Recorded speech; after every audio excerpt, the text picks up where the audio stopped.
Este baterista haya golpeado bien los tambores, ¿verdad? Le pega duro a la batería. Gracias, mija, muy amable. Gloria al Señor. Bienvenidos, hermanos, todos los que están a través de la vía cibernética también. Sabemos que en cada reunión tenemos una conexión que en realidad nos sorprende lo que Dios está haciendo, y la verdad que estamos agradecidos con el Señor y también con todos los hermanos y amigos que nos sintonizan a través. Tenemos 22 compartimientos ahorita, o 22 shares, o sea que han compartido. Y bueno, pues regularmente nos vamos hasta otros países, aunque usted no lo sepa. Estamos desde aquí transmitiendo a diferentes países que se ponen en contacto conmigo. De hecho, siempre están en contacto varios hermanos. Tenemos personas en México, El Salvador, Guatemala, Venezuela, Nicaragua, tenemos también. Y pues desde luego, localmente hablando también, estamos conectados con diferentes grupos y pues eso ayuda a que el Evangelio se pueda compartir más con otras personas. Entonces, cuán importante, ¿verdad?, es congregarse, llevar a cabo lo que se dice Hebreos capítulo 10, verso 25, ¿verdad? ¿Qué dice Hebreos capítulo 10, verso 25? Es un pasaje que ya no lo sabemos de memoria, hermanos. No dejando de congregarse como algunos tienen ya por costumbre. Entonces hay gente que agarra una costumbre pero equivocada, porque la costumbre tiene que ser congregarse. Sabemos que estamos en medio de una crisis mundial, pero eso no impide que nos congreguemos, perdón. Si la gente tiene la capacidad, amados hermanos, de salir al mercado, ir a las ferreterías, ir al parque, lo repito, con las grandes hieleras, miembros de nuestras congregaciones, y todavía poner en Facebook o en las redes sociales que van camino al parque, pero no vienen a la iglesia, es una falta de respeto al nombre del Señor, fíjense. Y también al trabajo que un ministro hace, porque un ministro pues vela por las almas. Y desde luego pues tiene que dedicar tiempo al estudio y a la preparación para poder traer un mensaje, para que la iglesia no se quede niña, sino que la iglesia crezca. Tomen su asiento, hermanos, por favor, disculpen. Sino que la iglesia, hermano, crezca, como dice la palabra del Señor, y entienda lo que son los mandamientos, diría yo, y también la voluntad del Señor. Hay 4 áreas importantes en las que la iglesia tiene que crecer. Son los 4 puntos cardinales de la edificación. Yo diría que la primera fase que la iglesia tiene que aprender es el fundamento doctrinal. Es lo primero. Eso lo estamos llevando a cabo fuera del culto con algunos hermanos que estamos trabajando con ellos. Ya empezamos.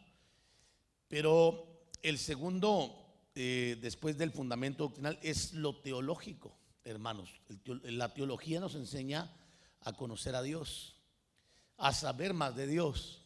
Y lo tercero es el liderazgo, que viene a ser ¿por qué Dios, hermano, nos llamó a nosotros? Nos llamó para servir. Todos somos servidores del Señor, y todos llevamos a cabo o desarrollamos un liderazgo en escala. Cada quien es líder de su propia alma, comenzando por ahí. Y luego, si usted está casado, es líder de su matrimonio. Si usted tiene hijos, los dos son líderes de su casa.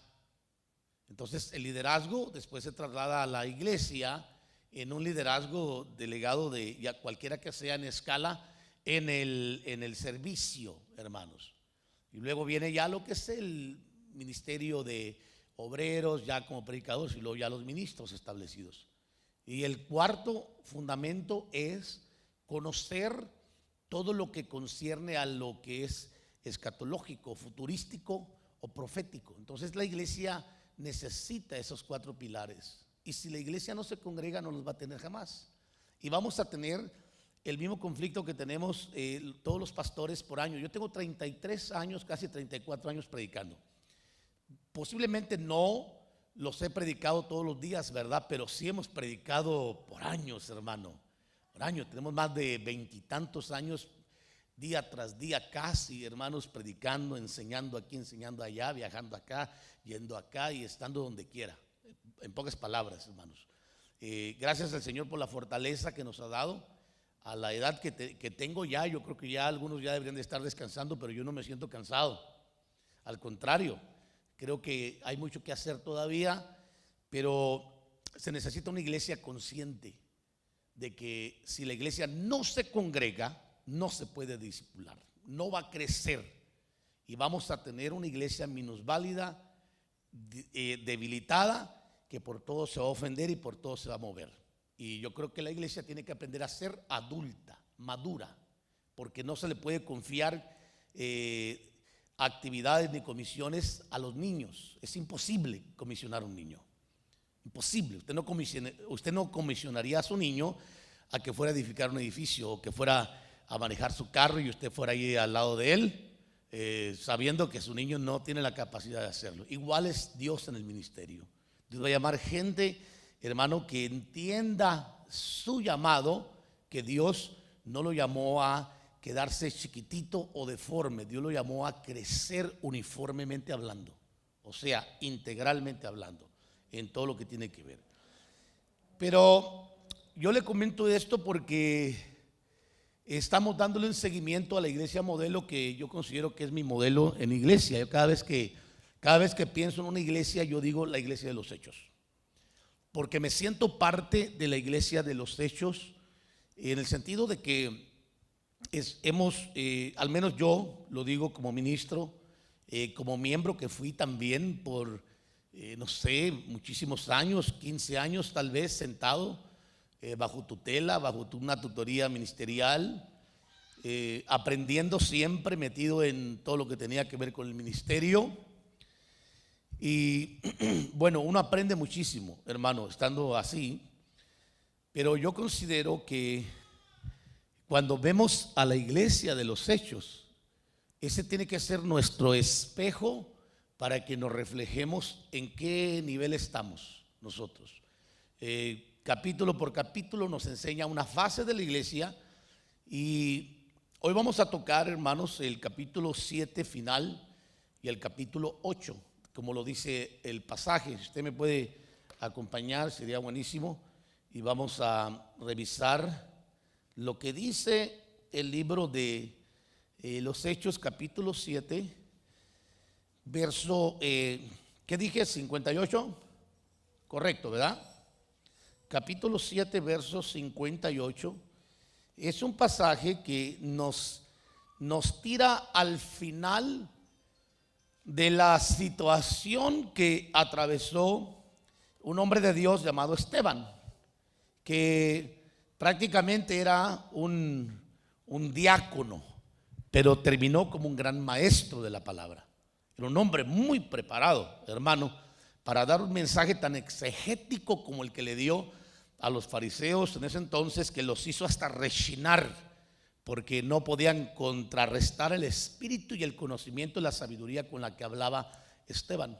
Siendo un diácono, hermano, el hombre se preparó siendo diácono. Lo que yo quiero que usted vaya visualizando, que no se quedó, hermano, siendo diácono. No, el hombre se proyectó a evolucionar como Dios lo hace.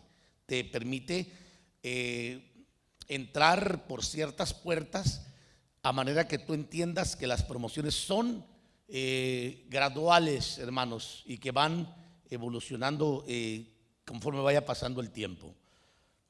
Dice, y echándole fuera de la ciudad, comenzaron a apedrearle, y los testigos pusieron sus mantos a los pies de un joven llamado Saulo.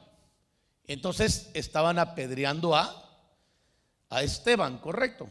Ahora, vamos a ver el capítulo 8, verso 1. Y Saulo estaba de completo acuerdo con ellos en su muerte. Así dice, ¿no?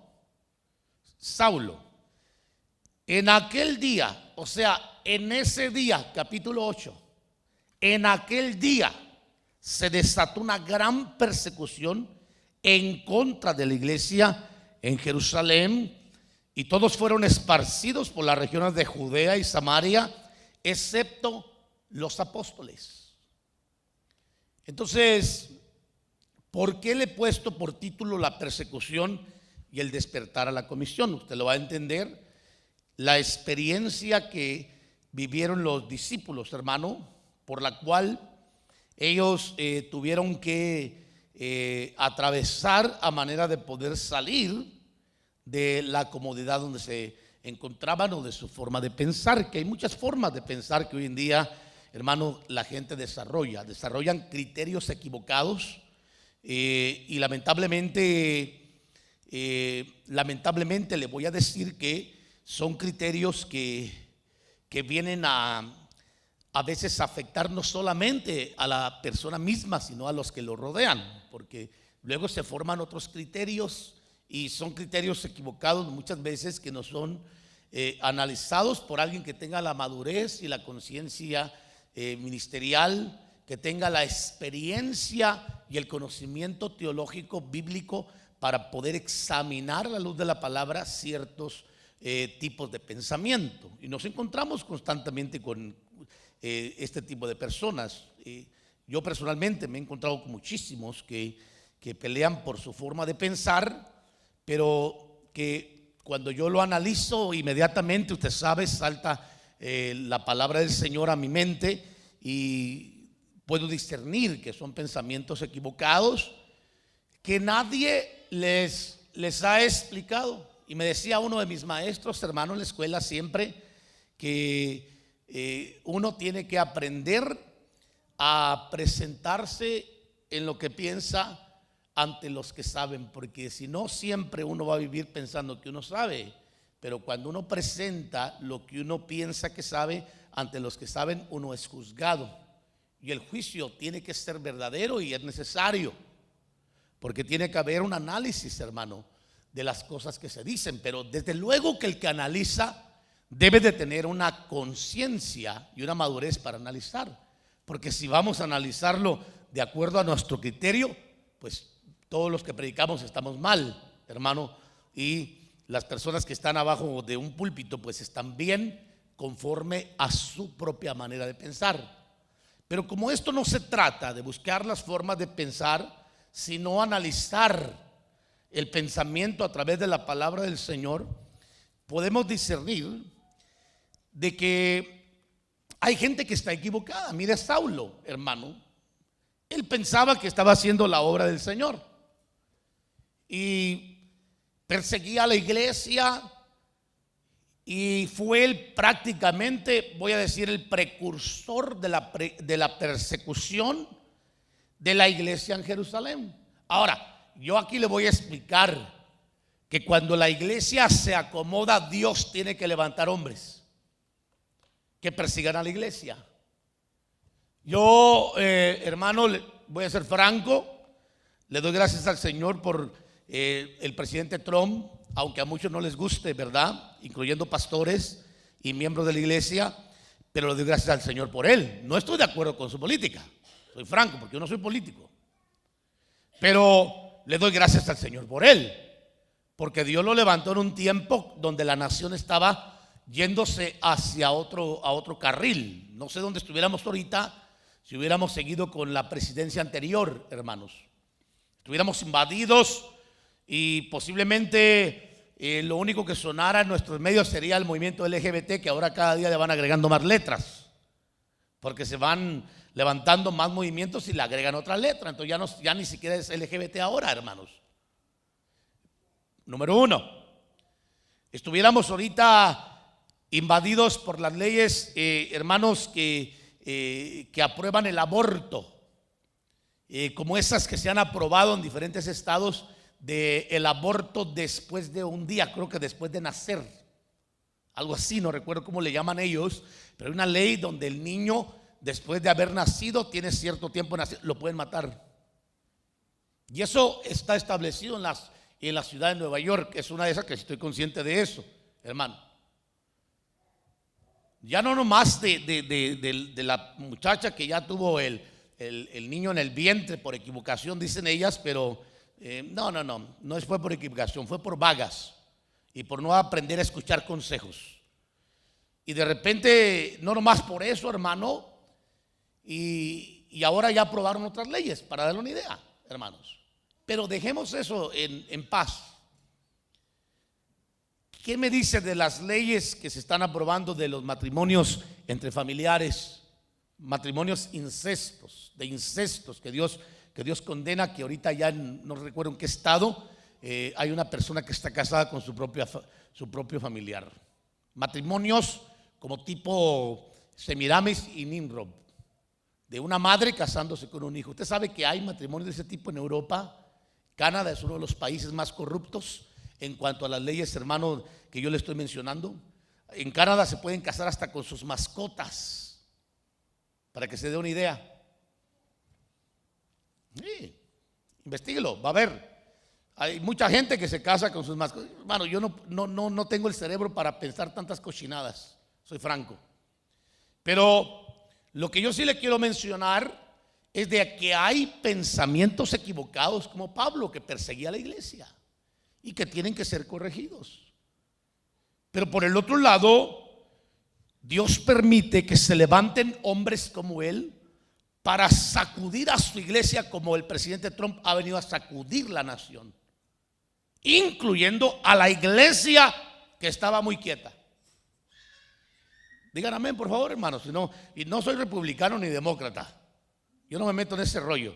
Cada quien decida por dónde va, cuál camino tome, pero yo solamente le comento lo que está sucediendo hoy en día. Pero cuando vemos a Pablo, usted se da cuenta que dice que en ese día, cuando asesinaron a Esteban, un siervo del Señor, se desató una gran persecución contra la iglesia. O sea, las persecuciones contra la iglesia, hermano, no son nuevas. Usted cuando mira la historia ha visto va a ver registradas muchas persecuciones fuertísimas de la iglesia. Pero esta fue una de las primeras persecuciones que se desataron, donde empezaron a perseguir y matar a los cristianos del tiempo presente. Bueno, del tiempo presente de apostólico, de la iglesia apostólica, hermano.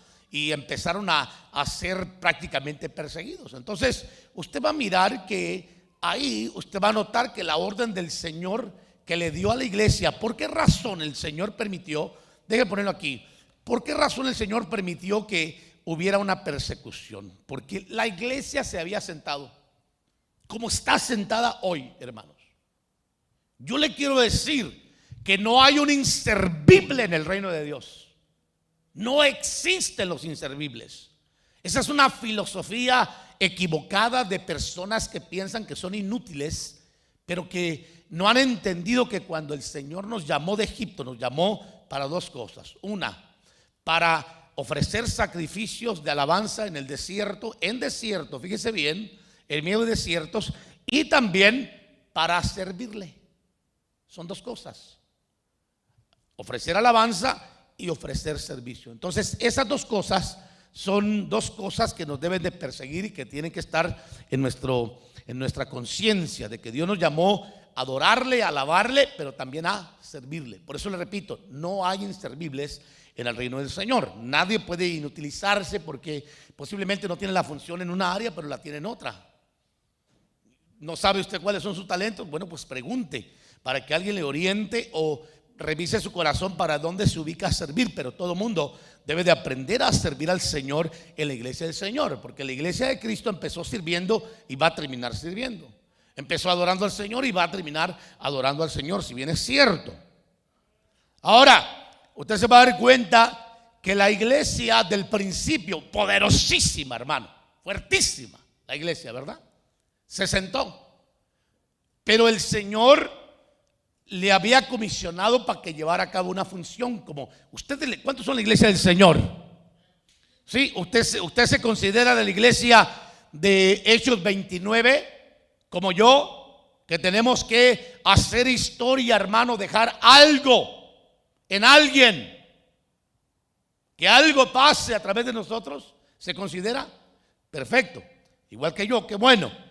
Porque la iglesia primitiva llegó hasta el capítulo 28, pero la iglesia contemporánea tiene que hacer el 29, 30, 31 y no sabemos hasta dónde nos permita el Señor. Pero ¿dónde están nuestras obras, no? Ahora, el ejemplo que nos dejan a nosotros, la iglesia, es de que a ellos les pasó exactamente lo que ha pasado hoy en la iglesia cristiana del tiempo presente, porque olvidaron su comisión. Y cuando olvidaron su comisión fueron perseguidos, hermano, para concientizarlos a regresar a su comisión. Yo quiero que usted note que la orden del Señor fue que predicaran ¿en dónde, hermano? Diga conmigo: Jerusalén, y también Judea, y también Samaria, y también los confines de la tierra.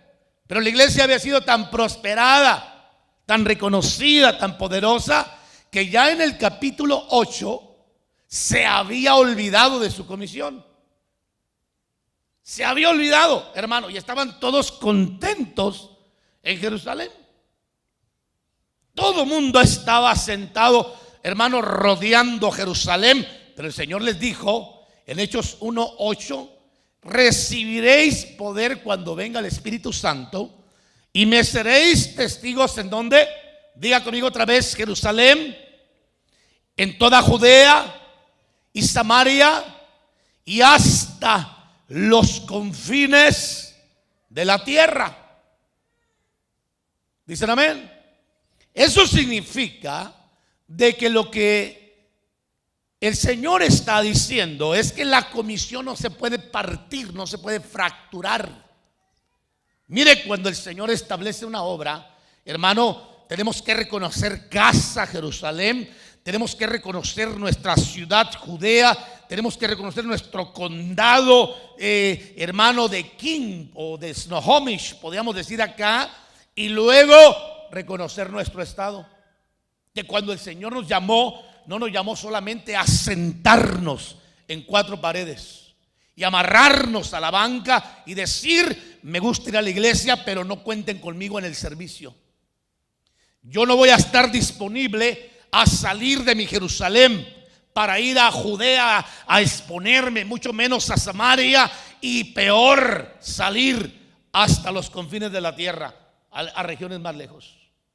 Pero yo quiero que usted note, hermano, que la comisión que el Señor le dio a la iglesia del principio la llevaron a cabo, pero la fracturaron, porque la iglesia se amarró en Jerusalén y todo el mundo estaba desde el capítulo 2, usted se va a dar cuenta, capítulo 3, capítulo 4, capítulo 5, capítulo 6, hasta que vino el 7 a finales, a desatar una persecución del capítulo 8.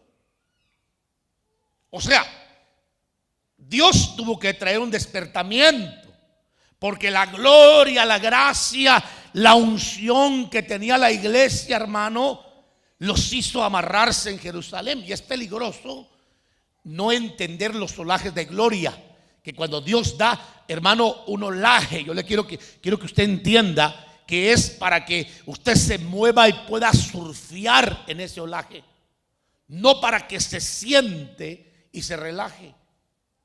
El Señor llamó a su iglesia a trabajar, diga conmigo amén. Entonces, eso fue lo que en el capítulo 1, quiero que usted note, 2, 3, 4, 5, 6, 7, la iglesia se había acomodado. Se ancló solo en Jerusalén cuando la orden fue ir ¿a dónde, hermano? Jerusalén, Judea otra vez, Samaria y los confines de la tierra. Entonces, cuán importante es entender que el Señor no nos llamó a ser una iglesia, hermano, local, sino una iglesia regional, que reconozca regiones, hermano. Entonces, usted va a mirar que al final del capítulo 7 el Señor desata, y ve usted el capítulo 9, donde se ve el desarrollo de la persecución, porque en el capítulo 7 el Señor desata una persecución. En el capítulo 8 usted se da cuenta que se lleva a cabo, hermano, y en el capítulo 9 usted va a mirar que Pablo llegó a pedir cartas al Sanedrín para ir a perseguir y matar supuestamente a los herejes. ¿Quién provocó que se levantara un Saulo? Dios. ¿Por qué Dios provocó que se levantara un Saulo? Porque la iglesia se ancló en la gloria y en su relajamiento. Y dijo: no importa que todo el mundo se pierda. El Señor dijo que fuéramos a Judea, a Samaria, a los confines de la tierra, pero aquí está bonito en Jerusalén. Esto me hace acordar cuando abajo del monte, cuando Jesús se lleva a 3 de sus discípulos, hermano, que era Pedro, Juan y Jacobo, Santiago, se los lleva al monte y allá sufre una transfiguración extraordinaria. Y descienden 2 hombres, hermano, prominentes y simbólicos en el Antiguo Testamento, y que eran Moisés y Elías. Cada uno tiene un simbolismo, porque uno habla de la ley y el otro habla del ministerio profético, hermano, y empiezan a hablar con Jesús en un ambiente de gloria. Y cuando los apóstoles miran esto, dicen: Señor, abajo allá, que peleen los que quieran con los endemoniados. Allá que se pierdan las personas, allá abajo del monte no hay problema. Quedémonos aquí. Hagamos 3 enramadas, mira, 1, 2, 3. Cada uno le sirve a cada uno. Una para ti, otra para Moisés y otra para Elías. Y no importa que el mundo se pierda. Ese fue el criterio que ellos tenían ahí, hermanos. Pero el Señor no tenía esa visión. Cuando el Señor terminó, usted se da cuenta que bajó y confrontó a un hombre que estaba con un espíritu lunático, dice una versión. Otra versión, un espíritu epiléptico. Lo que haya sido era un espíritu, una persona endemoniada que los discípulos de abajo del monte no podían echar fuera, que tuvo que venir el Señor. Pero usted se da cuenta, amados hermanos, que en el capítulo 9 se ve a un hombre que Dios levanta para perseguir a una iglesia que se había sentado. Ahora yo quiero que usted vaya captando que cuando alguien se relaja en la iglesia, que alguien dice: yo puedo ser todo menos servidor, Dios levanta a quien lo persiga. A mí me gusta mucho ver, hermano, dentro de una congregación a nivel local, cuando Dios levanta una piedrita en el zapato para ciertas personas. ¿No se ha dado cuenta usted de eso? Que hay gente que viene a la iglesia, hermano, pero tiene su piedrita en el zapato. Espero que me dé a entender, porque eso, hermano, es muy profundo. Eso viene de la raíz griega y hebrea. Pero se la voy a definir. La piedrita en el zapato es esa persona que, hermano, le hace que su hígado se ponga amarillo y sus ojos rojos. ¿Sí? Que usted dice: lo mastico pero no lo trago. Siempre Dios va a levantar una persona que le va a formar el carácter, porque Dios no quiere que se olvide que le llamó para servir, que tiene una comisión que atender, que no es local necesariamente. Quiero que mire usted Hechos, la persecución, capítulo 1. Saulo estaba de completo acuerdo con ellos en su muerte. En aquel día se desató una gran persecución en contra de la iglesia en Jerusalén, y todos fueron, dice, esparcidos por las regiones de Judea y Samaria. No querían ir a Judea, no querían ir a Samaria. Ahorita los voy a mandar, pero note bien que también los mandó a los confines de la tierra. 9:1. Saulo, respirando todavía amenazas y muerte contra los discípulos del Señor, fue al sumo sacerdote y le pidió cartas a los que todavía estaban relajados para las sinagogas de Damasco, para que si encontraba alguno que perteneciera al camino, así le llamaban antes, tanto hombres como mujeres, les pudiera llevar atados a Jerusalén. Ese fue un perseguidor, él mismo lo aclara, hermano, en varios pasajes del Nuevo Testamento. Fue un perseguidor de la iglesia. Entonces la iglesia fue esparcida, usted se va a dar cuenta, porque se asentó. En el capítulo 8 estaba sentada y el Señor levantó a un perseguidor. Entonces cuando la iglesia se acomoda, Dios permite y desata persecución. Dios levantó a un hombre llamado Pedido o Anhelo, que es Saulo, para que persiguiera a la iglesia y la sacara de su comodidad, a manera que pudiera salir a cumplir con su comisión de ¿qué? Diga conmigo: evangelización, hermano. No le tenga miedo. Evangelización significa que si yo fui salvo por gracia, yo tengo que dar por gracia lo que se me dio de gracia. No estoy hablando yo de que solamente los adultos tengamos que hacer eso. Si usted conoce a Jesús, su comisión es llevar a Jerusalén, que es su casa, llevar a Judea, que es, hermano, su ciudad donde usted vive, llevar a, hermano, a Samaria, a su condado, posiblemente a los confines de todo el estado, donde el Señor lo mueva. Usted tiene que desarrollar un espíritu de evangelización. Diga conmigo amén, porque esta fue la comisión de la iglesia. Hechos 8:3 dice: pero Saulo hacía estragos en la iglesia, entrando de casa en casa y arrastrando a hombres y mujeres, y los echaba ¿en dónde? En la cárcel. A nosotros nadie nos persigue, hermanos. Quitémonos la política, que el gobierno nos está persiguiendo. Nadie nos persigue en Estados Unidos. La iglesia se ha acomodado, eso sí es cierto, y tiene que estar a la expectativa de que Dios levante no solamente a un hombre, levante hombres que empiecen ahora a perseguir a la iglesia, para que la iglesia pueda ser esparcida y salir a llevar a cabo y cumplir con su comisión.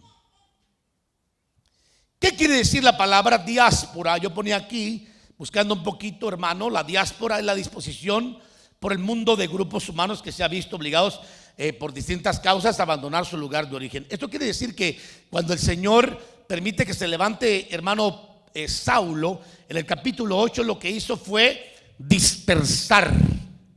Y de ahí viene, hermano, lo que se conoce como diáspora, que viene a hablar de dispersión o dispersar, sacar de su lugar de origen. La palabra que dice diáspora, que significa dispersión, ahí lo explico. De ahí que la palabra diáspora esté muy asociada con la idea de exilio. Entonces los echaron, para que mejor me entienda. No quiere decir te voy a echar, que yo no voy, Señor, te voy a sacar. Mire, mucha gente ha sido llamada a predicar en su país y no se quiere regresar a su país. Y de repente el Señor permite que se activen unos señores que tienen una plaquita aquí, que usted ya los conoce, y los echan, hermano. Y allá van a predicar. Y levantan tremendos ministerios. Yo he conocido, hermanos que los han sacado, que ahora están ministrando y haciendo lo que no hacían acá en el país de la abundancia,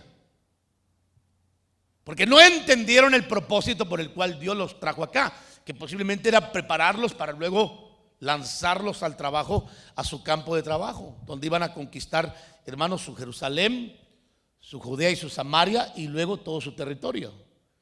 Entonces, Hechos 8:1, 8:4, así que los que habían sido esparcidos, note bien lo que dice aquí, ¿qué iban haciendo?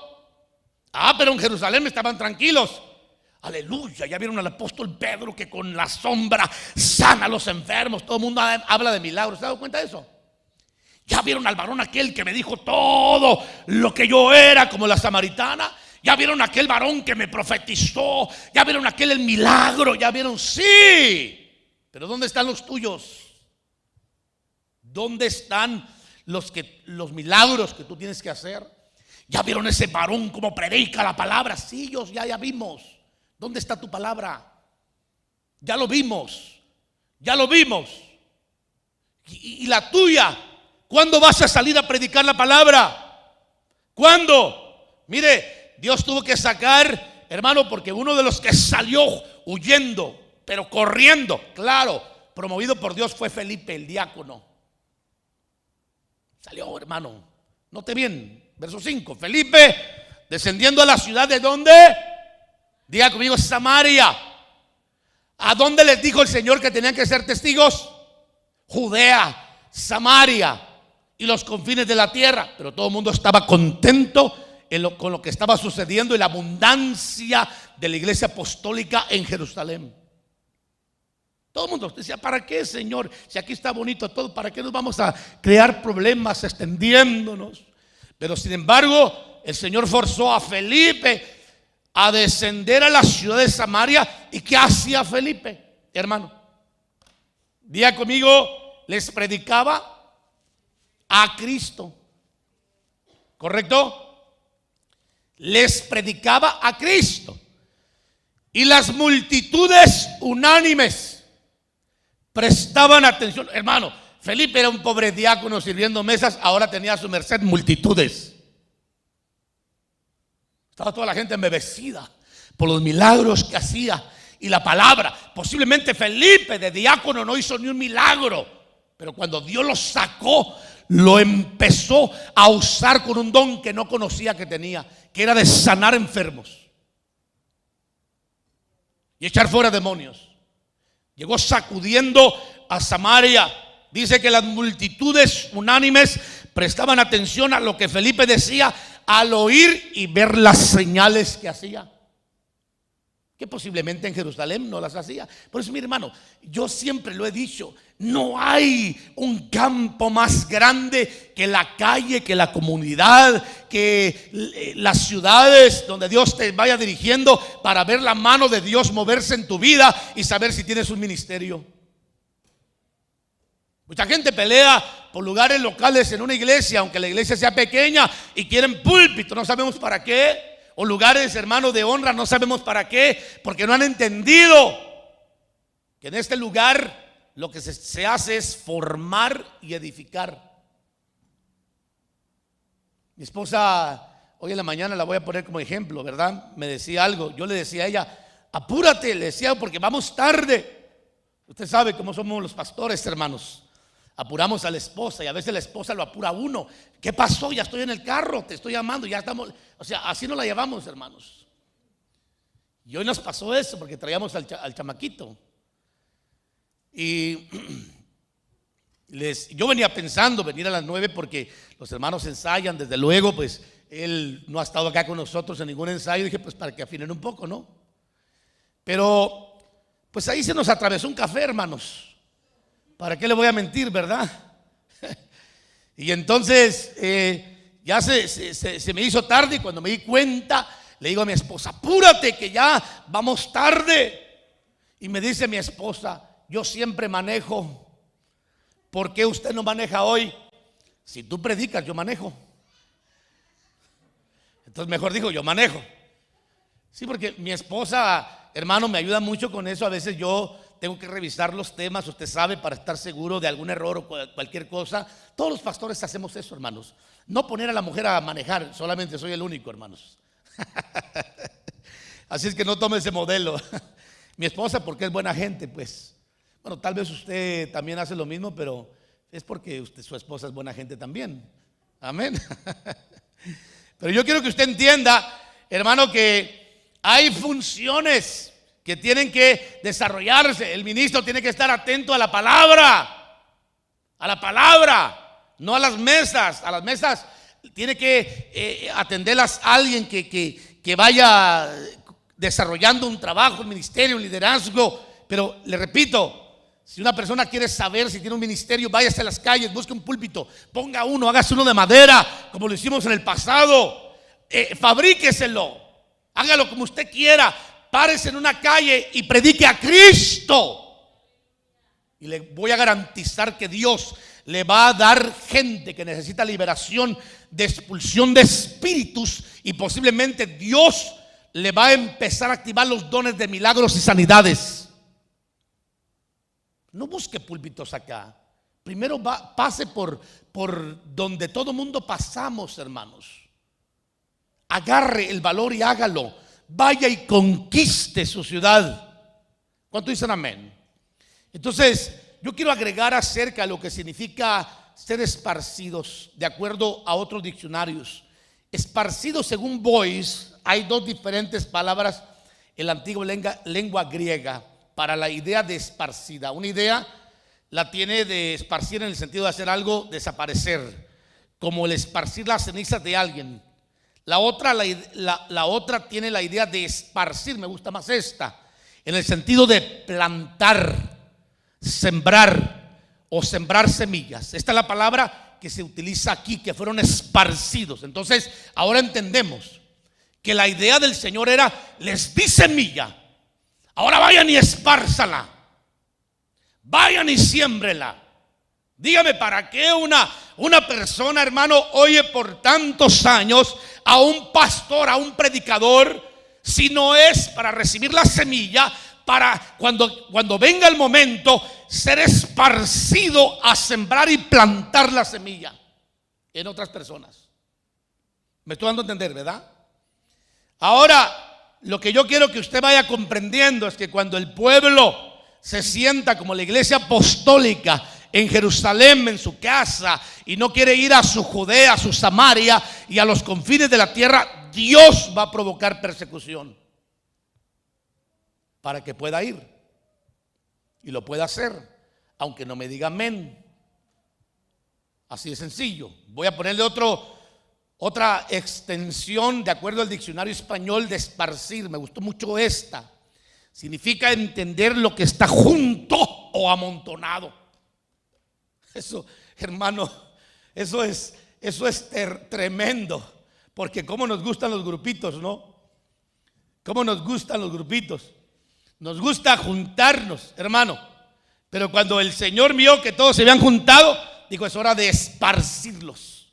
Y levantó a un Saulo para que fueran esparcidos, porque estaban muy juntos y amontonados solamente en su entorno, y se habían olvidado de la comisión, que tenían que sembrar y plantar la semilla en otros corazones. O sea, yo creo que usted vaya considerando, hermano, cuántas almas le he predicado durante todo el año, aunque haya habido pandemia. Me he comunicado con todo el mundo, menos evangelizar. Porque mucha gente dice, uno de mis líderes me dijo: pero pastor, es que hay pandemia, ¿quién se va a convertir? Le dije: ¿y no has hablado con tu familia?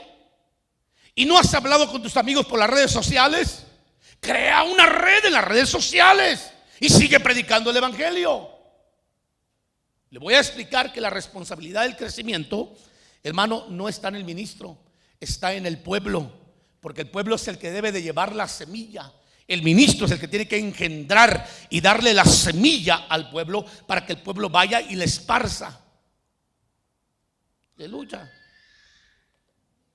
Un predicador, hermano, del pasado, uno de sus discípulos le dijo: pero pastor, usted no va a estar en la iglesia predicando. Le dice: no, pero es que es necesario que usted esté. Y le preguntó y le dice: ¿cuántos años he estado con ustedes?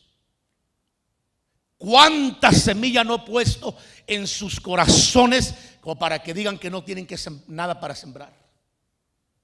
¿Me explico?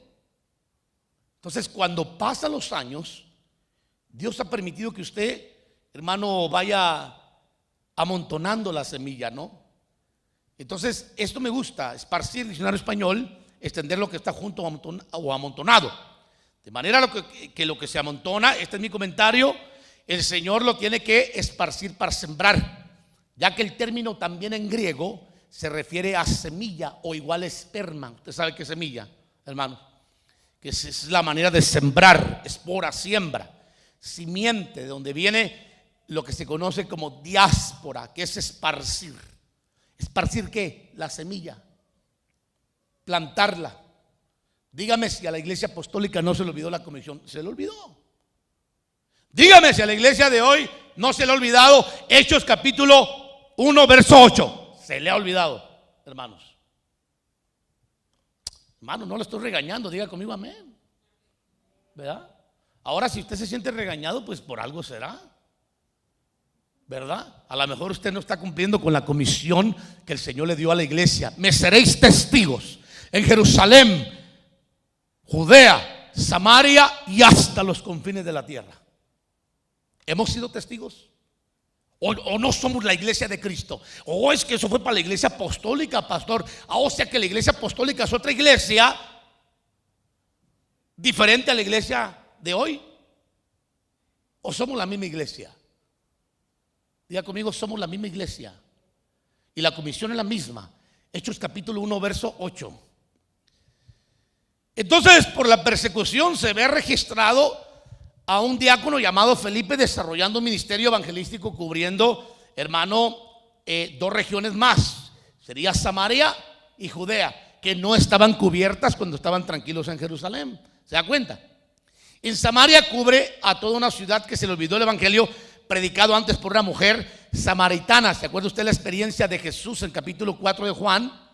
Cuando le habla a la samaritana, verso 39, Y de aquella ciudad muchos de los samaritanos, dice, creyeron en él por la palabra de la mujer que daba testimonio diciendo: él me dijo todo lo que yo he hecho. Y toda Samaria se convirtió. Pero para el tiempo de Felipe, ya la iglesia se le había olvidado en Samaria el mensaje de la samaritana que le habló Cristo, hermano. Y por eso Dios tuvo que descender a un Felipe a reevangelizar una ciudad samaritana. Se habla, algunos teólogos dicen que cuando Felipe predicó a las multitudes se convirtieron aproximadamente unos 20,000. Imagínense, hermano, 20,000. ¿Cuántos hijos en la fe llevas en tus lomos que no has sacado de ti, hermano? Porque has guardado la semilla. ¿Te puedes imaginar? Ay, hermano, pastores, que fíjese que mi don no es evangelizar, mi don es la alabanza. Permítame explicarle que no se requiere don para evangelizar, se requiere entender la comisión. La comisión no tiene que ver con el don, tiene que ver con la conciencia del mandato del Señor que dijo: vayan y prediquen el evangelio a toda criatura, ¿correcto? Vayan y hagan discípulos de todas las naciones, enseñándoles a guardar todo lo que les he mandado, confirmándolos con el bautismo.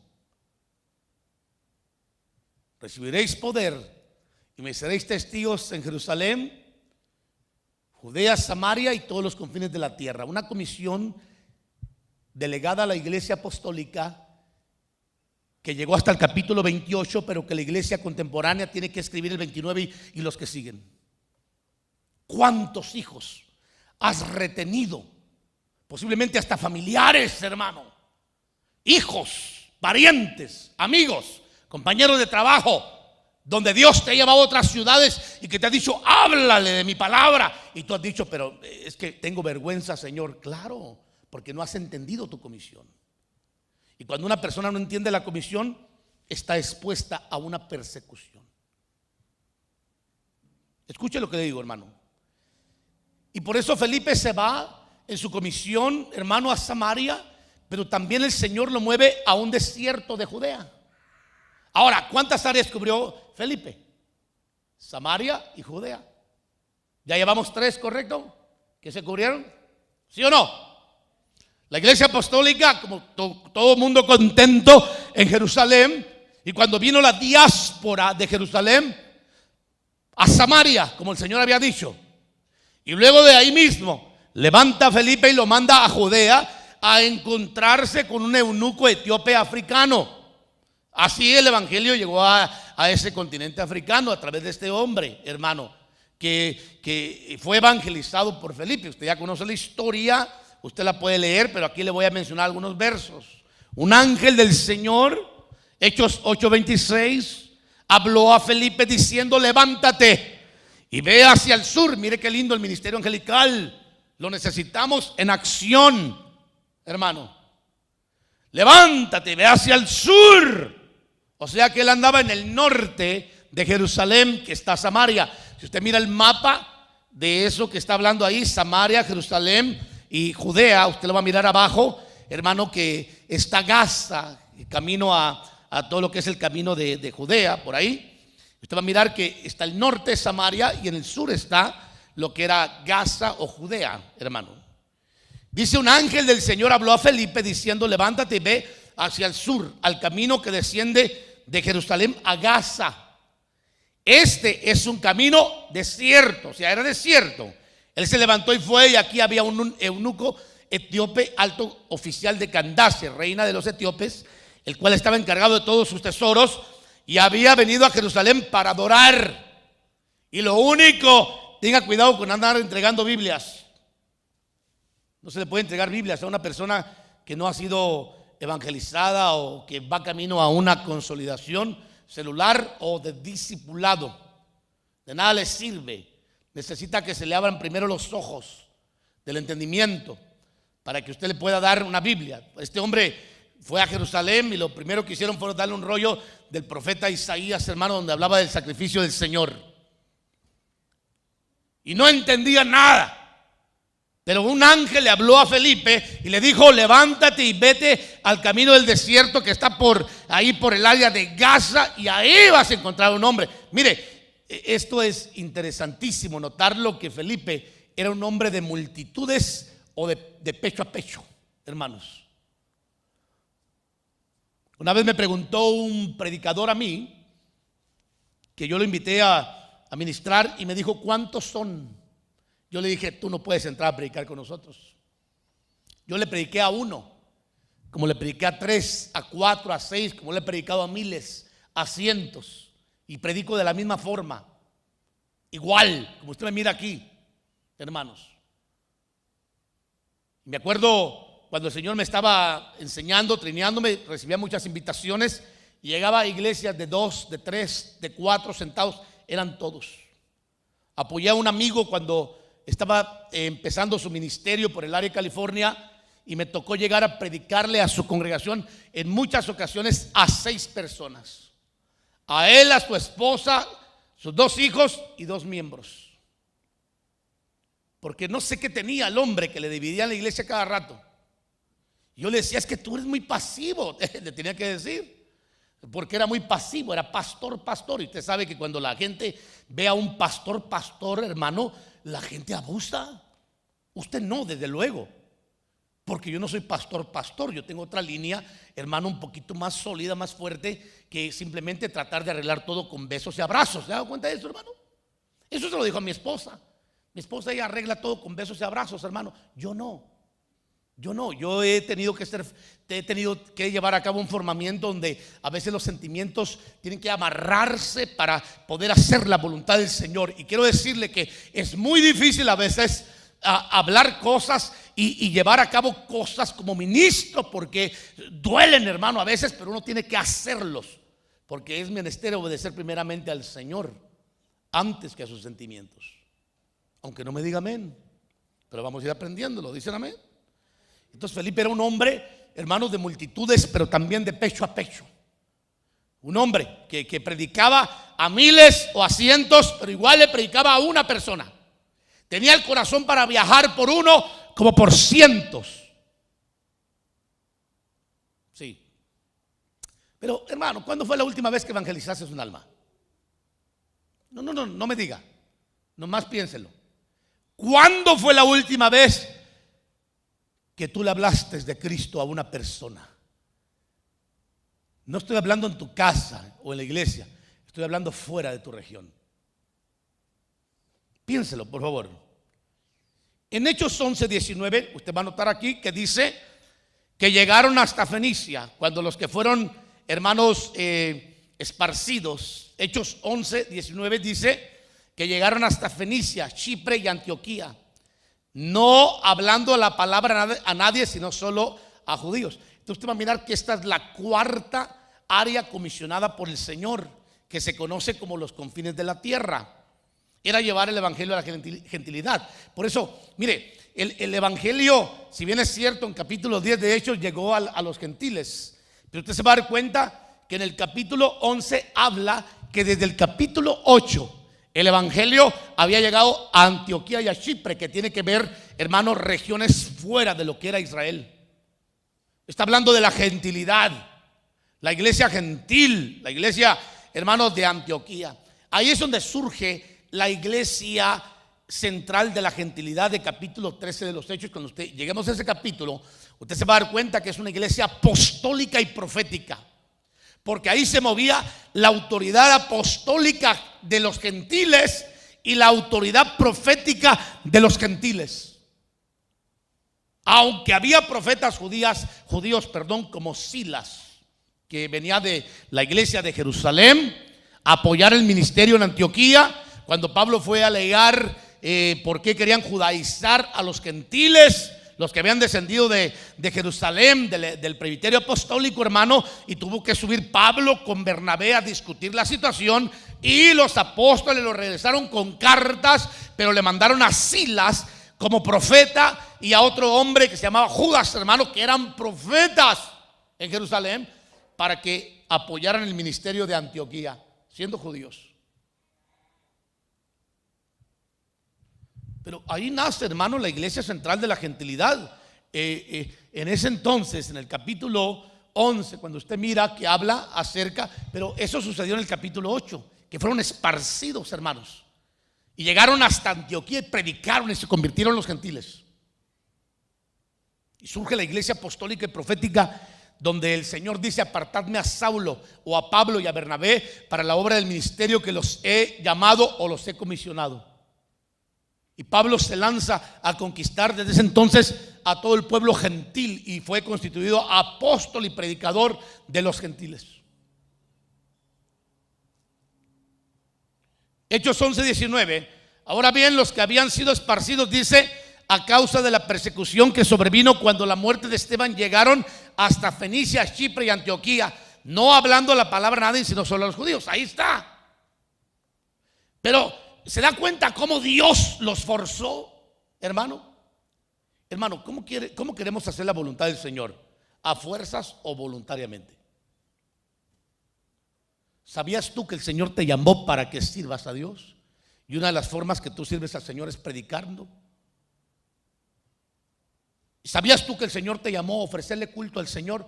Y otra de las formas que tú sirves al Señor ofreciendo culto es no dejando de congregarte. ¿Sabías tú? Que cada culto es una oportunidad de prepararte, de recibir algo nuevo, de aprender algo nuevo, de acercarte a conocer un poco más a Dios. ¿Sabías tú que cada reunión es una oportunidad de conocer y servir al Señor, tal y como el Señor lo estableció? Pero hay muchos que necesitan que Dios les levante Saulos, perseguidores, hermano. Y yo aquí no comparto con tanta inmadurez de la iglesia, porque la iglesia se cambia de iglesia como los miembros, a veces se cambian de iglesia pensando que allá van a solucionar sus problemas y lo único que hacen es hacerse daño. Porque cuando una persona le quiere huir a Dios en el trato y en el trabajo, Dios le va a dar a una persona mucho más fuerte que la que estaba tratando de usar antes. Grábese bien eso. Dios nunca se equivoca. Dios le da pastores, ministros a la gente de acuerdo a su necesidad cuando viene el tiempo. ¿Cuántos dicen amén? Vamos a concluir. ¿Qué hora es? Sí, ya vamos a concluir. El punto central de lo que se quiere decir, hermano, es que el evangelio tenía que salir de Jerusalén como el Señor les ordenó.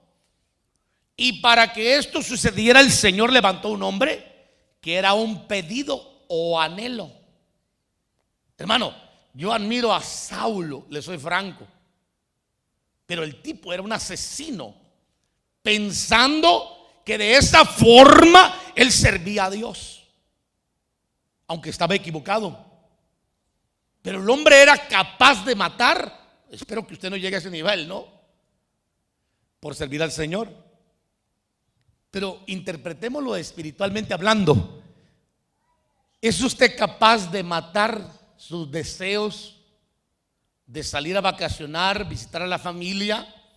¿Es usted capaz de matar el tiempo, hermano, en la presencia del Señor? ¿Es capaz usted de invertir en su vida espiritual por amor a Dios, como lo hacía Saulo, que era capaz hasta de matar, pensando que así servía al Señor? Pero Dios se le apareció y lo tiró de su caballo. Que ya hablaremos de eso, como hablaremos también de el ministerio de Felipe en Samaria en la próxima predicación o estudio que tengamos. Pero yo sí le quiero decir que cuando la iglesia se sienta, Dios levanta persecución, levanta a quien le persiga, y el cambiarse de congregación no le va a resultar en absolutamente nada más que en un daño propio, porque usted se va a estar dañando a usted mismo tratando de huirle a Dios, y Dios le va a proveer una piedra más grande a su zapato. Así es que rindámonos al Señor y hagamos su voluntad de servirle y adorarle, ofreciéndole culto, no dejando de congregarnos. ¿Cuántos dicen amén? Entonces el Señor levantó a un pedido o anhelo Saulo, pero lo hizo pequeño. Pablo fue el más grande de los apóstoles, a pesar que él decía que era el más pequeño. Gloria al Señor. Póngase de pie, hermanos, y damos gracias al Señor en esta hora. Pásenlos en manos de alabanza. Yo sé que a veces Para muchos los estudios son aburridos, pero los estudios son los que más, hermanos, enseñan a la iglesia. A mí no me sirve de nada emocionarlo con gritos. Si no le enseño, no tiene sentido pararme aquí a predicarle. La iglesia tiene que ser reeducada, y en esta materia necesita mucho todavía. Necesita aprender a que tenemos que servir al Señor y adorarle y bendecirle, hermano. A eso nos llamó el Señor. El que es iglesia del Señor ama congregarse. El que es iglesia del Señor, hermano, ama servir a Dios. Ama, hermano. Si tú no lo amas todavía, no amas el servicio, no amas el congregarte, es porque no has entendido. No ha habido quien te explique tal vez la función, la comisión, la delegación que tiene la iglesia verdadera de Cristo. Nadie fue llamado para ser inútil en el reino de Dios. Nadie fue llamado para ser inútil. No importa la edad. Dios te llamó a una comisión, a un desarrollo en el cuerpo de Cristo, y debes de concientizarte de que debes de hallar tu función, que tal vez no sea predicar, tal vez no sea cantar. Yo he tenido personas que de repente me dicen: pastor, ¿por qué a mí no me deja cantar? Y les escucho la voz y digo: pues no, es que no la haces. No les digo eso, pero lo pienso, pues. ¿Me entienden? Como también no podría prestarles el púlpito a alguien que venga a decir disparates. Es importante que utilicemos bien el tiempo para edificar, para preparar, para formar a la iglesia en el camino verdadero del Señor. ¿De qué le sirve que venga alguien aquí, lo emocione y le diga cosas que simplemente las va a olvidar al salir de la iglesia, hermano? ¿De qué le sirve? Mire, yo soy una persona muy mala para repetir mensajes. Me gusta mucho estudiar, me ha gustado siempre estudiar. Me ha gustado mucho leer, gracias al Señor tengo esa virtud y esa pasión. Así es que nunca me ha faltado el qué hablar y el qué enseñar. Pero un día me invitó una iglesia local de aquí por el área de Tacoma y me dijo: pastor, ¿podría venir a ministrarnos en nuestra celebración de los 7 años de aniversario? Yo le dije a los pastores: con mucho gusto, hijo. Claro que sí. Un pastor que cuando no era pastor, yo conocí a su pastor y le formé a todos sus líderes, que ahora son pastores, sus líderes de él. Y le dije: con mucho gusto, hijo. Claro que sí, ¿cómo no? Sí voy. Y pues llegué a la iglesia, hermano, y prediqué mi mensaje. Hablé de un mensaje de iglesia camino a los 7. Un mensaje que el Señor me habló hace tiempo atrás, del simbolismo del número 7, que es la iglesia que todo ministro espera. Es la Raquel, hermano, de Jacob. Pero cuando se da cuenta en la mañana temprano, que le abren los ojos, se da cuenta que tiene una iglesia visca, contenciosa, una Lea, porque Lea significa eso, contienda, desánimo, una iglesia desanimada. Y Jacob no trabajó 7 años por una iglesia visca, perdone que lo diga, una visión torcida, ni desanimada, que se la pase desanimada o que esté siempre contendiendo con todo el mundo sin entender cuál es realmente la función. Jacob trabajó por la hermosa, la bella, hermano, Raquel. Y Raquel significa oveja. Y usted sabe que la oveja tiene la virtud de reproducirse. Entonces la iglesia camino a los 7 es que a los 7 años de un ministerio, el pueblo tiene que entender que es el que tiene que parir ovejas, parir ovejas, parir ovejas. Es el que se reproduce. Y se acercó uno de los obreros de ahí y me dice: pastor, me agarró así, me dice, qué bonito mensaje, me dice. Ya lo había oído, me dice. Hace como 9 años lo oí, me dice. Y yo me quedé, hermano, pensando, porque casi nunca repito los mensajes, y esta vez se me ocurrió repetirlo, porque me consideré que es mi mensaje, es mío. No lo cloné de nadie, es mío. Yo lo elaboré, el Señor me lo dio a mí, y es justo que lo vuelva a compartir con otra iglesia en el mismo estado. Pero me llamó mucho la atención que ese varón se acordaba de mi mensaje predicado 9 años antes. 9 años antes, hermano. Yo dije, Jesus Christ, that's amazing. Yo dije, porque eso es lo que yo busco. A mí no me interesa emocionar a nadie, ni que aplaude, que silba y que chifle. Está bien, haga todo eso, pero me interesa sembrar y escribir la palabra de Dios en su corazón. Si usted entiende esto, el día de mañana va a ser como árbol plantado a la orilla de corrientes de agua que salta para vida eterna. Porque la misma palabra le va a engendrar vida, pasión, deseo. La gente no tiene pasión, no tiene deseo, porque no tiene palabra, no tiene semilla. No sé qué se ha hecho con esos corazones. Pero la iglesia del Señor necesita despertar y abrir los ojos de su corazón para que su entendimiento se abra y entienda que Pablo dijo claramente, aprovechando bien el tiempo, porque los días son difíciles. Van a venir cambios.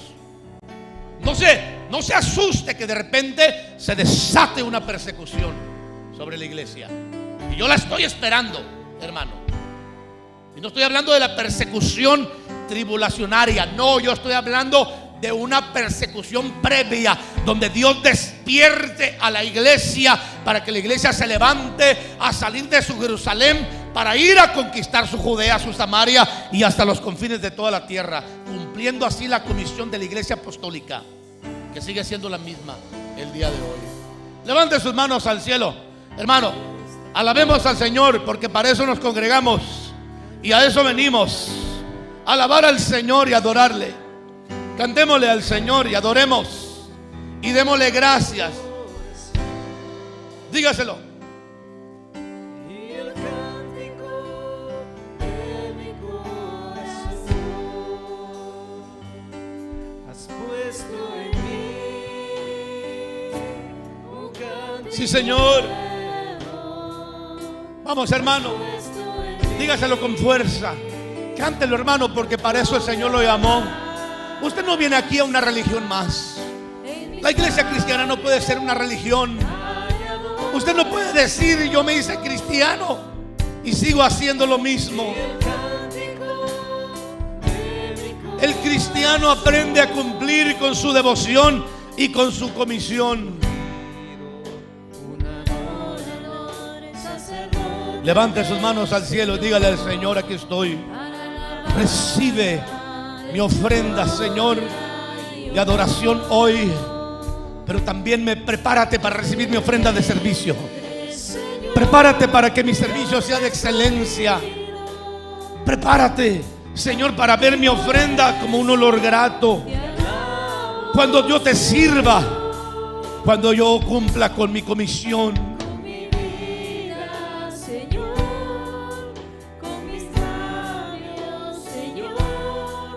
Yo te ofrezco un canto de amor. Levante su voz, dígale. Has puesto en mí un cántico nuevo. Dígale. Amén. Dígaselo. Vamos. Oh, amén. En mis labios hay adoración y un cántico de mi corazón. Levante su voz, dígale, has puesto en mí. Cántelo, pueblo, dígaselo al Señor. ¿Acaso no viniste a adorarle? Este es el momento donde le rindes culto y le das adoración al Señor, donde recibes la palabra, pero ofrendas tu alabanza. En mis labios Hay adoración y un cántico de mi corazón. Sí, Señor. Gracias, Dios. cántico nuevo. Bendice, Señor, este Has pueblo. puesto en mí Señor, levántalo para la gloria de tu canto de nombre. alabanza. Siembra tu palabra en su corazón. En mis labios Siembra tu evangelio. hay Transforma sus mentes, Señor. Borra la información pasada. Permite, Señor, que sean páginas donde se pueda escribir tu palabra. En el nombre poderoso de Cristo. Has puesto en mí canto de alabanza, en mis labios Dale adoración, Señor. Vamos, alábele, adórele. Y el cántico Cántesele. de mi corazón. Abra sus labios, hermano, y cántelo. Dígaselo. No importa, dígaselo otra vez. Has puesto en mí canto de alabanza.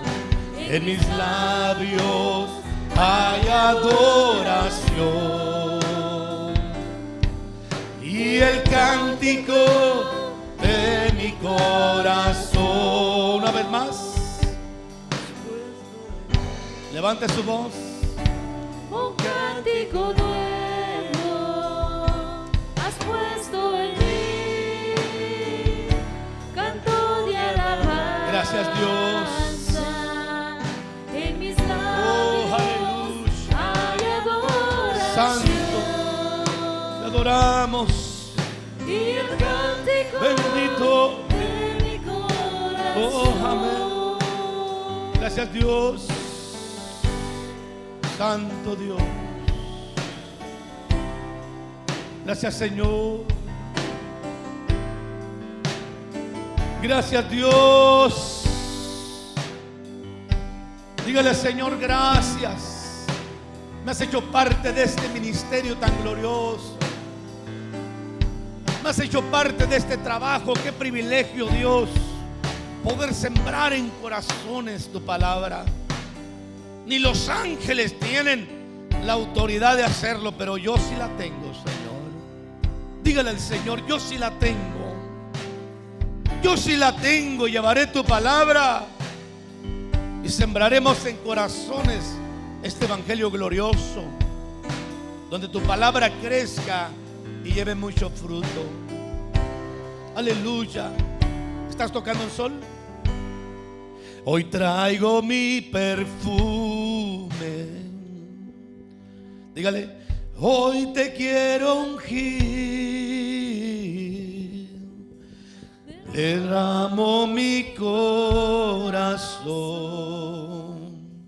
Dígale, delante de ti. ¿Se la saben? Y beso tus pies delante de todos. No importa lo que pensarán de mí. Y beso tus pies delante de todos. Yo solo quiero verte sonreír, Jesús. Aleluya. Los metí en conflictos. Démosle un aplauso al Señor fuerte. Amén. Yo sé que están capacitados los hermanos, pero a veces hay que practicar, ¿verdad?, los cantos, y pues ni modo. No se preocupe, no es la primera vez que hago esto. Hermano, voltee con su hermano, dígale, prepárate, porque eres un comisionado del reino. Prepárate. No permitas que Dios levante Saulos. Prepárate. Prepárate. ¿Lo sacaron? ¿Lo sacaste, hijo? Cántatelo. Bonito ahí. Pásale, hijo, para que vengas acá a ministrar. Hoy te quiero ungir.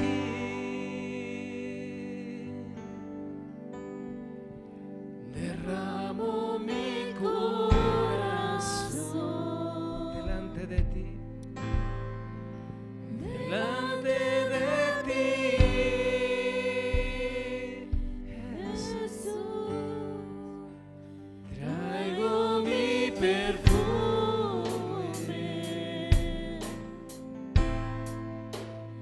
Hoy te quiero ungir. Derrama tu corazón. Derramo mi corazón. delante de ti y beso tus pies y beso tus pies delante de todos. No importa lo que pensarán de mí y beso tus pies delante de todos. Yo solo quiero verte sonreír y beso tus pies delante de todos.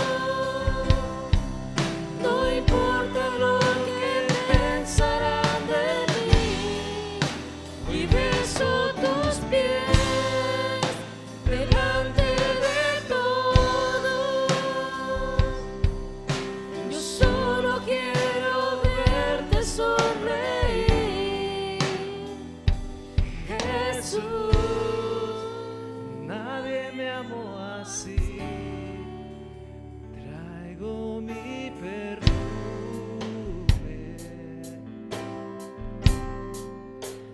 Hoy te quiero ungir. Derrama tu corazón. Derramo mi corazón,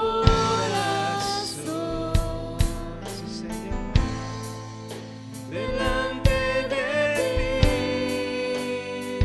ti, Jesús. Traigo mi perfume. Dale tu mejor adoración a Él. Hoy te quiero ungir.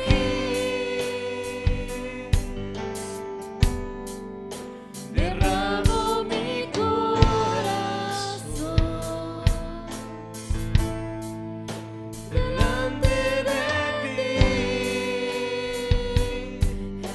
Jesús, y beso tus pies delante de todos. No importa lo que pensarán de mí y beso tus pies delante de todos. Yo solo quiero verte sonreír y beso tus pies delante de todos. No importa lo que pensarán de mí y beso tus pies delante de todos. Yo solo quiero Señor. verte sonreír. Gracias, Señor. Gracias por tu presencia, mi Dios. Gracias. Gracias por esa presencia maravillosa, Señor, que tú haces descender sobre cada uno de nosotros. Gracias. Es lo único que podemos decirte, Señor, por esas maravillas que tú haces en nuestras vidas. Te agradecemos, mi Dios, porque tú eres maravilloso con cada uno de nosotros. Gracias por tu Espíritu Santo, Señor, que nos llena, nos inunda con tu poder, mi Dios amado. Gracias. Gracias, Dios. Gracias, Espíritu Santo. ¿Por qué no le da un fuerte aplauso a nuestro Señor Jesucristo? Una presencia maravillosa. Damos gracias a Dios por la palabra que nuestro pastor nos invita, nos incita, nos exhorta a que podamos salir de la comodidad en la que nos encontramos y por lo tanto podamos hacer aquello para lo que Dios nos ha establecido en este lugar, predicar su palabra, ¿verdad? Ya concluyendo, hermanos, estamos ya terminando el servicio. Damos gracias a Dios por aquellas personas que nos han acompañado a través de las redes sociales y los que estamos aquí. Les recordamos los anuncios. El viernes nos vemos aquí a las 7 de la noche y el domingo a las 10 de la mañana. Y así a los que están fuera también les invitamos, los que están cerca, si pueden acompañarnos, también es una bendición y un honor para nosotros. Vamos a orar para ser despedidos hogares. Amado Dios, te damos las gracias por este momento que tú nos has dado, Señor, en que hemos podido, Señor, a recibir tu palabra, Señor, en la cual nos exhorta, Señor, que debemos salir de esa comodidad en la que hemos estado, Señor. Gracias, Señor, por usar, Señor, al pastor, Señor, en la enseñanza, Señor, en el cual nos hace, Señor, recordar que debemos salir de la ignorancia, Señor, en la que hemos estado, Padre, aprender y hacer uso de tu palabra y poder, Señor, predicar, Señor, este evangelio para que continúe siendo expandido, mi Dios amado. Gracias por cada uno de los que hemos estado hoy aquí, Señor. Gracias, Señor, por los de la alabanza, Señor, que nos llenan, Señor, de esas alabanzas preciosas, Señor, a cada miembro que ha estado en este lugar, Señor, y a cada una de las personas, Señor, que ha sido partícipe, Señor. Te damos las gracias, Señor. Te pedimos que nos despidas en paz y en armonía en nuestros hogares, en bendición, y que tú seas estando, Señor, con nosotros esta semana que ahora iniciamos, Señor, que tú nos guardes y nos bendigas cada día, Padre, en el nombre de Cristo Jesús. Amén y amén. Así estamos despedidos, hermanos.